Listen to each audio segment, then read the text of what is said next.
Bakersfield Speedway, I said, are you ready?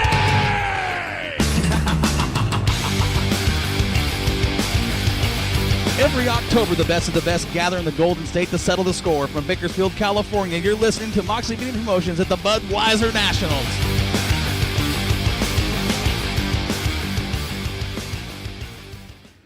All right, race fans, welcome to the 32nd Annual Budweiser Nationals here from Bakersfield, California. We are in the Mike Moshier Tower.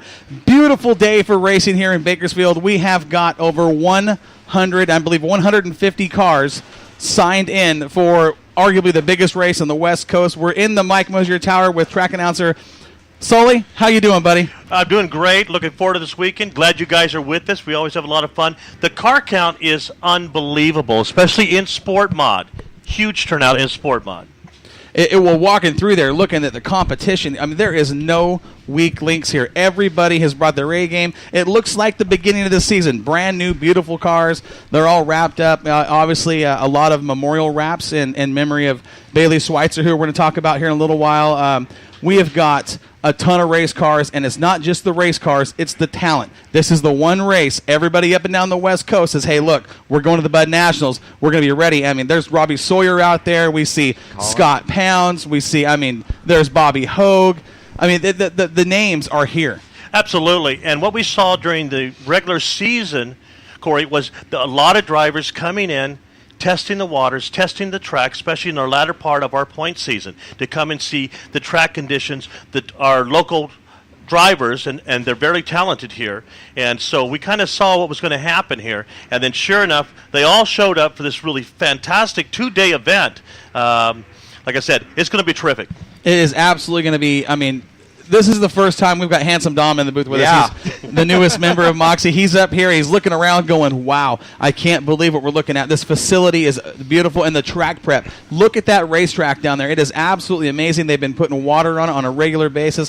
What day did they start prepping this racetrack for this show? I don't really know, but normally what happens is the first of the week, Randy Schweitzer will get out there, cut it up, bring the top back down, and then we'll continue to water. The day of the race, Sean Schweitzer is in charge of the water. And you're right. They've been dumping water on this all day long, trying to keep it inside, because not only do we want a great surface tonight, we have to run tomorrow night. Right, and that's where it gets tricky here at the Bud Nationals is day number 2. Now, I showed Dom some pictures last year. The track looked like it was wet. It was so shiny and slick, and I showed him the picture, and Dom, your eyebrows kind of raised and was like, whoa. Yeah, this is amazing. Just amazing. And I couldn't believe all the track prep that went into this. It's amazing. It's something incredible. He's been talking about all day is the track prep. These guys have been on point. Non-stop. Well, to give you an idea, guys, we've had good tracks all year long. First of all, smooth tracks. Maybe sometimes they get dusted off because of open-wheel competition or a lot of cars. But the track has been smooth. Very few ruts or bumps. And that's what drivers want, a smooth surface. Mm-hmm. Now, whether it goes dry slick, everyone drives dry slick. A lot of guys like dry slick. Mm-hmm. And so, but the track is smooth. We've seen 2 lanes, inside, outside. The cushion runs well.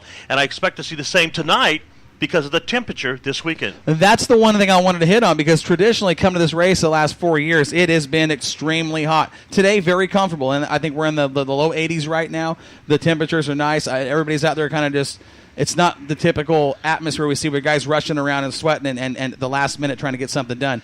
Everybody's kind of feeling comfortable. There's a lot less tension out there, I think, and maybe that's the other circumstances. But this show I am looking forward to is just going to be. It's 73 degrees. Beautiful weather here. Yeah. Perfect race weather. A slight breeze. I am excited about this. We've been talking about it for a couple of months on Northwest Dirt News, and I know that we've been talking with you quite a bit. Mm-hmm. And Dom, his first time. Dom, what do you think so far? Taking a look at the pit area and this racetrack. Just such a well-organized show. This is going to be so incredible for me to watch, and so many different cars that I'm not used to seeing. The Model Lights, I'm completely in love with. He fell in You're love going to with love those. Yeah, I'm completely intrigued with that. But just great racers from all over the country. I'm really excited to see this race. Yeah, and of course we're racing with a heavy heart. with Very the death much of Bailey so. Schweitzer, the tragic death of Bailey Schweitzer. But something that happened this week is the employees, we all kind of came together and we had 2 or 3 meetings, and they all pulled together, knowing that we would miss our boss and his boss. And they will be out here earlier or later, but it's up to us to put the show on, and we made sure we brought our race faces to run as best as we could with the people that were coming, and so far it's been a great success this week. No doubt. It has been phenomenal. The way you guys work together down here, I've got to give you props. It is an incredible, cohesive unit, what you guys do. It's just like you guys are all on the same page, and everybody knows what everybody's doing. It's great to watch. It's great to be a part of. And what are all these modifieds doing out here? They're all everywhere but on the racetrack. Well, actually, they're laying the track back down now. It was a little moist. They're laying it down, and now they're going to move some into the infield for the next session of hot lap session and start running for their practice. And then they'll all run clear, and then we'll just do 8-10 cars from the back. So, but we need a little help. And did you see how fast the track laid down, by the way? Absolutely, yes. It is. This thing is just absolutely smooth all the way around, top to bottom. I don't even know what to say about the quality of this racetrack, and the prep has just been, this is the one they put a lot of love into. It's their big race of the year. You guys, 32 years now, you've done it. You've been a part of this for a long time, and off and on, kind of left and came back. Right. And, man, looking down here, you guys, I wish you guys were here, those across the nation that can't make it to the Budweiser Nationals, and look at what we see from the Mike Moshier Tower. I mean, we've got Shannon on the track, there's Superman, Weinbarger, Ferrando's down there, you got Dotson and Sawyer, and Pounds is out there, there's Crockett on the track. I mean, we are loaded. We are loaded with heavy hitters, and you've got to be half deranged to say, I think this guy's going to win here at the Budweiser Nationals. There is no way, other than the only safe bet is what? Well, I got to tell you, there'll be no nudge your neighbor in the box tonight. That's right. That's right. But I'm going to say, if you were going to make a safe bet, you have to say Bobby Hogue. If you were going to make any bet, you'd have to be out of your mind. Bobby Hogue has won 16 times with modifieds and then in the pro stocks, or the late models, excuse me. He is far and above the overall leader in guitars. So you put there, but there's some talent here, as the other drivers have won. The Brad Pounds, Kyle Heckman. Sawyer has won. There's so many out there. So you just never know. Now, Robbie Sawyer's had a great season.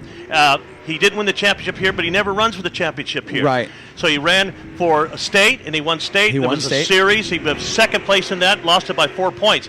But he has been on top of his game here. Brad Pounds, another one. Alex Stanford. Yeah. Now, the hard favorite would be Scott Pounds, obviously. Right. Back if he's out there running tonight, I'm sure there's the 1P. Yep. So there's so many drivers. I think more the next 2 days, Corey, is that it's going to be the show.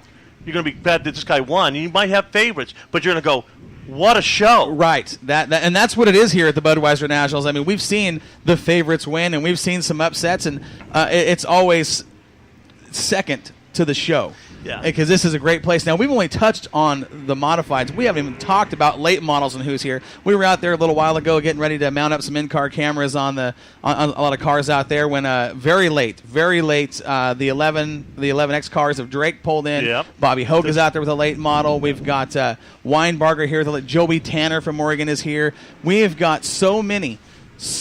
Rob Sanders, the Sandman, he's out there. I mean, we've got some really, really good cars. Sanders coming off a big win at Santa Maria. Yeah. Sanders is really, the last few weeks, that car has gotten better and better. Now, he's finally wins at Santa Maria. I think he is primed. It's like in the playoffs. You're at your peak, man. And so he is charged up and energized. And he was. Another one. And then, of course, the young Lions, Ethan Dotson. What can you say about Ethan? Don't count him out at all. No.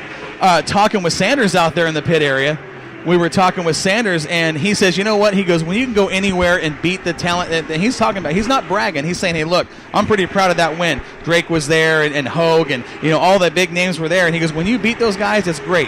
When you beat them by 7 seconds, that's big. That's a big, big win for anybody in the late models. Absolutely. And he's been building up to that. The last race he had here in the late model, he was dejected because the car was so fast, it didn't perform in the main event.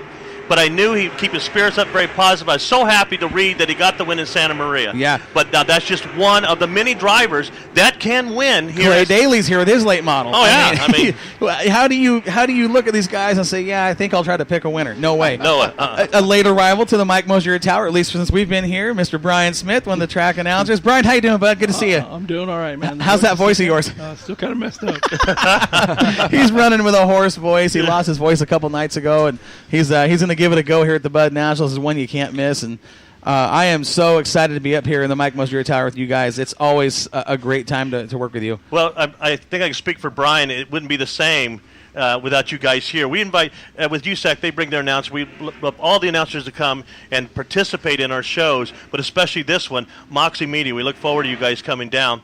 For one, you give us a break. We get to watch a show for a change. Actually, we get to watch 3 shows. Yeah. So. That's awesome. It's always fun to work with you guys. So, night number 1, we've got the card out here. Sully, you've got it. Why don't you take us through the lineup and tell us what classes are on the card for night 1 of the Bud Nationals? Well, tonight, of course, it'll be the late models, the modifieds, the sport mods, hobby stocks, and American stocks. But something new this year, we took out the IMCA stock cars and put in the mod lights. So this is the first time they've competed in a Bud National. So that's pretty heavy for them. We have qualifiers for the hobby stock and one of the division tonight. They'll run their main event tomorrow night. Rest will run the mains here this evening. Now, as far as the caliber of driver, I think we've touched on that. Your guess is as good as mine who's going to be the winner. But I talked to several of the drivers in the pits, and I asked, what's it like to win the National? And Dakota Brown said it best. He won the championship, but he didn't win the Bud Nationals, and he was disappointed. That's what this race means. I mean, it's got such tradition and such a feel of sentiment for especially the California-based drivers and fans, but that's coming south now with a lot of the Oregon drivers, fans, and sponsors, and obviously media, and it's something we all look forward to get down here with you guys. And I know that on our list, we've got several drivers up in the Northwest that look at the schedules and they come out and say, okay, look, I've got the Budweiser Nationals here. I'm going to have to skip this race and that race to make that one. We've had a lot of drivers on our local races from Arizona and Nevada.